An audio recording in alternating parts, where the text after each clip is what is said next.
যাবার আগে কিছু বলে গেলে না, নীরবে শুধু রইলে চেয়ে। কিছু কি বলা ছিল না যাবার আগে, কিছু বলে গেলে না, নীরবে শুধু রইলে চেয়ে।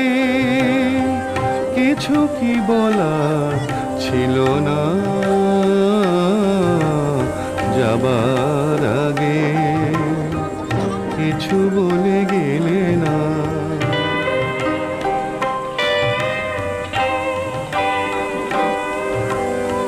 তখনও বসন্ত শেষ চৈত্রের বেলা,